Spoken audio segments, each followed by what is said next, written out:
Hello friends, welcome to the Guruji classes. आज हम करेंगे chapter number 3 linear equation two variable class 10th का exercise 3.2 से क्वेश्चन नंबर 3 का फर्स्ट पार्ट। तो देखते हैं यहाँ पर इसमें फर्स्ट पार्ट में कह रहा है the difference between two number is 26 and one number is 3 times of the other number, find them. कह रहा है कि दो नंबर्स के बीच में डिफरेंस कितना है 26 का। यदि एक नंबर दूसरे नंबर का तिगुना है तो आपको वो नंबर्स बताने हैं। तो जिस तरीके से मेरे को बता रखा है मैं उसी तरीके से इसका सॉल्यूशन करूंगा। सबसे पहले मैं यहाँ पर लिख लूंगा कि let the larger number be x, माना लार्जर नंबर उसका एक्स है। तो similarly let the smaller number be y. Larger number को मैं एक्स मान लूंगा, स्मॉलर नंबर को वाई मान लूंगा। इक्वेशन बनाते हैं यहां पर एक्स माइनस का वाई। कैसे, क्यों कह रहा है? क्योंकि difference between two number, x में से अगर मैं वाई को हटाता हूं तो मेरे पास 26 बनता है। इसी तरह अगर मैं एक नंबर मेरे दूसरे नंबर का तिगुना है, यानी कि एक नंबर तो मेरा लार्जर नंबर तो एक्स है, तो जो बड़ा होता है उसमें ना करके मैं हमेशा छोटे नंबर में हमेशा हम करते हैं। तो छोटा नंबर मेरा वाई है तो इसमें मैं 3 से मल्टीप्लाई कर दूंगा, तो दूसरा नंबर हो गया मेरा 3। तो आप देखिए फर्स्ट इक्वेशन तो मेरी ये बन गई है। अब मैं, और सेकेंड इक्वेशन मेरी ये बन गई है। अब मैं सीधा, मेरे पास फर्स्ट और सेकेंड इक्वेशन निकल के आ गई है। मुझे इसमें थर्ड इक्वेशन निकालने की जरूरत ही नहीं है क्योंकि मेरा एक्स अकेली टर्म है और यहाँ पर 3y है। तो चलिए इसको मैं आगे सॉल्व करता हूं किस तरीके से। देखिए मैं सीधा ही करूंगा, put x is equal to 3y in equation 1, क्योंकि सेकंड को रख रहा हूं मैं 1 में, तो मैं 1 वाली को रीराइट कर लूंगा। x माइनस का y इज इक्वल टू 26 और दोबारा से करूंगा इसको, x की वैल्यू आ जाएगी मेरी 3y माइनस का y इज इक्वल टू 26। तो मेरे पास इसके बाद फर्दर सॉल्व करूंगा इसको। 3y में से एक y चला जाएगा, मेरा बचेगा 2y इज इक्वल टू 26, और ये जो कोफिशिएंट टर्म है इसके डिनोमिनेटर में बन जाएगी 26 अपॉन में 2, 2 1 जा 2, 2 3 जा 6। तो मेरे पास y की वैल्यू यहाँ पर 13 आ गई है। y की वैल्यू मेरी 13 आ गई है। अब मैं इस y की वैल्यू को क्या करूंगा आगे further, now put y is equal to 13 in equation number 2। अब इस y की वैल्यू को इक्वेशन नंबर 2 में पुट करूंगा। तो देखिए x is equal to 3y है मेरा, x इज इक्वल टू 3 और y की वैल्यू मेरी क्या है 13। अब अगर मैं 13 को 3 से मल्टीप्लाई करता हूं तो मेरे पास आ जाता है x इज इक्वल टू 39। तो देखिए मेरे पास x की वैल्यू भी आ गई और y की वैल्यू भी आ गई। अब मैं इसमें अपना आंसर लिखूंगा, therefore larger number is x and that is 39 and smaller number is y that is 13। ये मेरे दोनों नंबर्स निकल के आ गए और यही मेरा आंसर हो जाएगा। तो चलिए इसका करते हैं सेकंड पार्ट।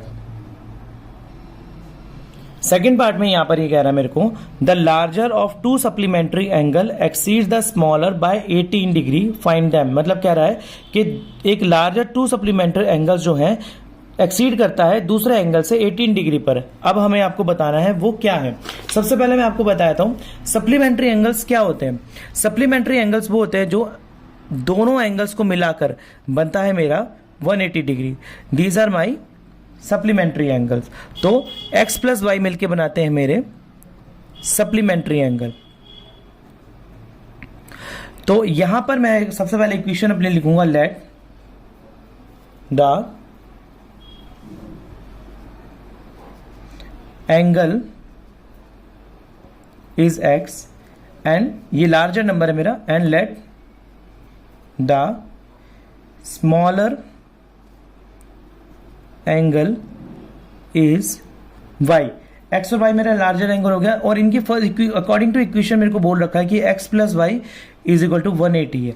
अब देखिए मेरा ये तो मेरा ऑलरेडी एक इक्वेशन आ चुकी है।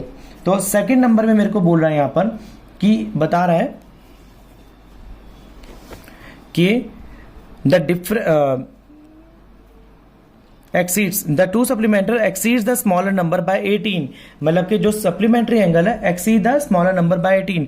तो आप देखिए मैं इसको कैसे कर सकता हूं, x is equal to y है और एक्सीड कौन सा कर रहा है, ये वाला एंगल कर रहा है एक्सीड इसको 18 डिग्री से, तो छोटे नंबर में मैं इसको जोड़ दूंगा 18 को। आप देखिए 18 को अगर मैं इधर x के साथ ले आऊं तो मैं इसकी इक्वेशन को ऐसे भी लिख सकता हूं, x माइनस का 18 इज इक्वल टू वाई। तो आप देखिए ये मेरा इस तरीके से भी मैं लिख सकता हूं इस वाली इक्वेशन को। तो मैं यहां पे लिख लेता हूं x माइनस का 18 इज इक्वल टू वाई।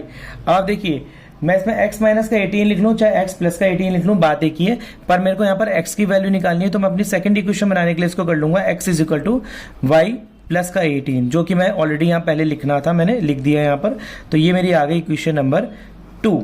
अब मेरा यहां पर पहले ही ऊपर वाले क्वेश्चन की तरह यहां पर x आ गया है, उसी तरीके से मैं इसको आगे फर्दर सॉल्व करूंगा।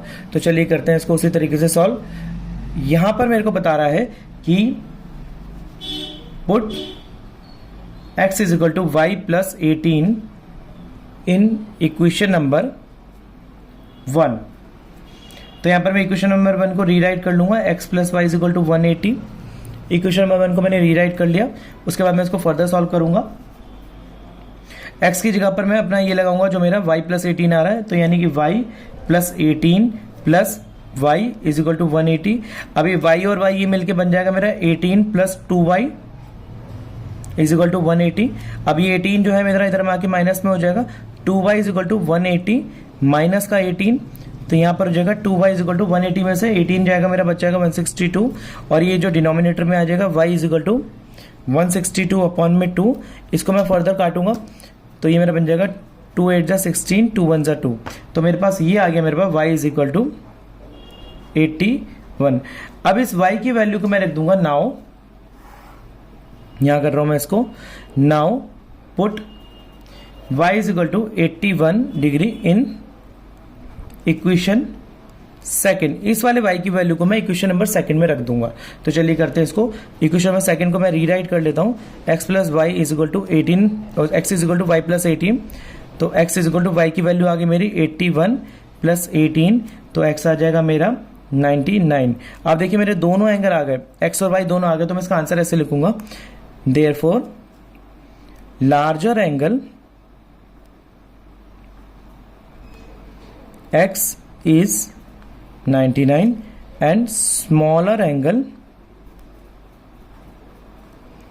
y is 81 degree. तो ये मेरे आंसर हो गए। चलिए करते हैं इसका पार्ट नंबर 3। पार्ट नंबर 3 में कह रहा है the coach of a cricket team buys 7 bat and 6 balls for ₹3800। Later she buys 3 bat and 5 ball for ₹1750। Find the cost of each bat and each ball. यानी कि एक coach खरीदता है, cricket team का कोच एक खरीदता है 7 bat और 6 बॉल खरीदता है 3800 रुपए में।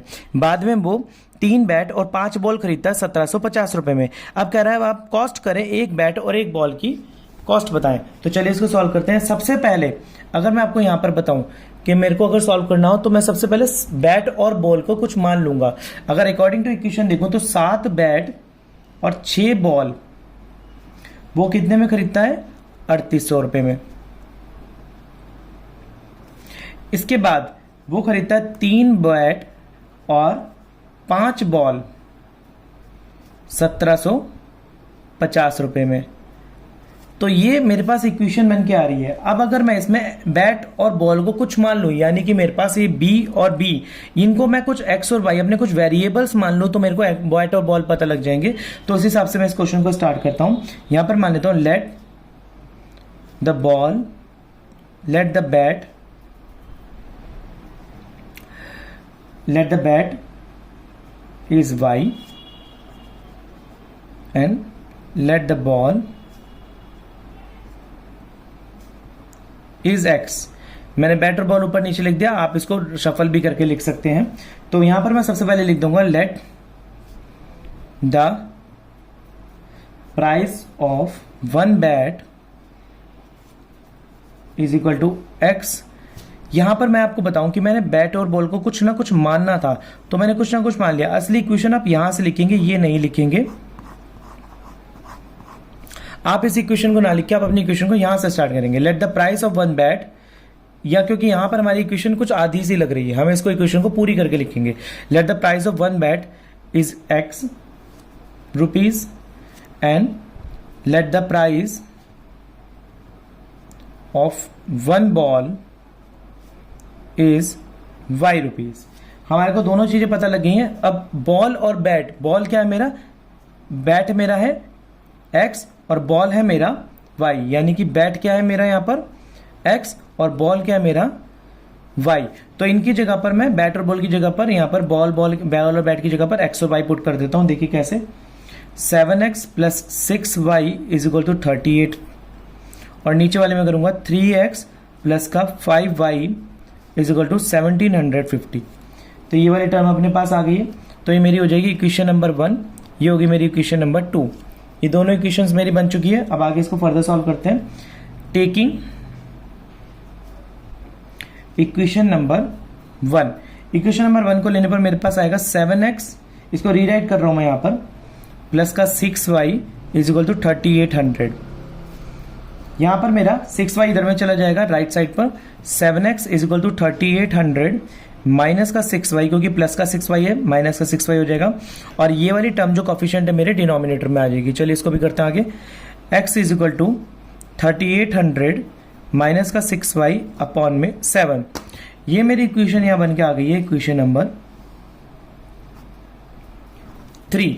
अब इस फर्दर इक्वेशन को सॉल्व करने के लिए मैंने इक्वेशन नंबर कौन सी ली थी, यहाँ पर 1 ली है और 3 निकल के आ गई, मतलब कि 2 मेरी बच गई है। तो इक्वेशन नंबर 3 को मैं 2 में रख दूंगा।